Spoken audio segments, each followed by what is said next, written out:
గంజాయి రవాణాపై పోలీసులు ఉక్కుపాదం మోపుతున్నారు. ఆంధ్ర ఒడిశా సరిహద్దు ప్రాంతంలో ఎక్కువగా గంజాయి వన్యప్రాణుల అక్రమ రవాణా కేసులు వెలుగు చూస్తున్నాయి.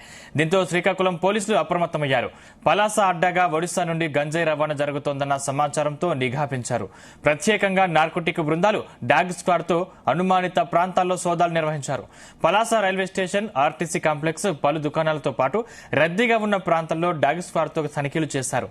ప్రతిరోజు పలు ప్రాంతాల్లో స్పెషల్ డ్రైవ్ నిర్వహిస్తున్నట్లు పోలీసులు తెలిపారు. గంజాయి అమ్మకం, అనుమానిత వ్యక్తుల పట్ల ఎటువంటి సమాచారం ఉన్నా పోలీసులకు తెలియజేయాలని కోరారు.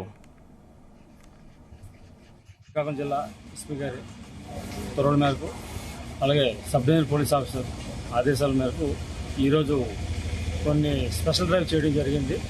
అదేవిధంగా మన టౌన్లో ముఖ్యంగా మన కాచిగుక్క పట్టణ టౌన్ అంతా కూడా ఎక్కువ ఒరిస్సా బోర్డర్ అయి ఉండడం వల్ల గాంజా రవాణా అవుతుందనే ఇన్ఫర్మేషన్ మీద, అలాగే రైల్వే స్టేషన్ ఉండడం, చాలా దూర ప్రదేశాలను రావడం, రవాణా జరగడానికి అవకాశం ఉంది. కనుక ఈరోజు దానికి సంబంధించినటువంటి అంటే ఒక మనకి డాగ్ స్క్వాడ్ ఏదైతే ఉందో గాంజాని పసిగట్టగలిగే అటువంటి నార్కోటిక్ సంబంధించినటువంటి డాగ్ తీసుకురావడం జరిగింది.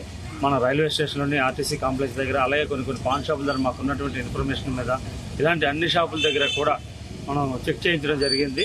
అదేవిధంగా ఈ ట్రైన్ స్టార్ట్ వెళ్ళే టైంలోని అలాగే కొద్దిగా ఎక్కువ రద్దీగా ఉండే ప్లేసుల్లో కూడా కొన్ని వెహికల్స్ కూడా చెక్ చేయడం జరిగింది. శ్రీకాకుళం జిల్లా ఎస్పీ గారి ఉత్తర్వుల మేరకు అలాగే సబ్ డివిజనల్ పోలీస్ ఆఫీసర్ ఆదేశాల మేరకు ఈరోజు కొన్ని స్పెషల్ డ్రైవ్ చేయడం జరిగింది. అదేవిధంగా మన టౌన్లో ముఖ్యంగా మన కాచిగుక్క పట్టణ టౌన్ అంతా కూడా ఎక్కువ ఒరిస్సా బోర్డర్ అయి ఉండడం వల్ల గాంజా రవాణా అవుతుందనే ఇన్ఫర్మేషన్ మీద, అలాగే రైల్వే స్టేషన్ ఉండడం, చాలా దూర ప్రదేశాలను రావడం,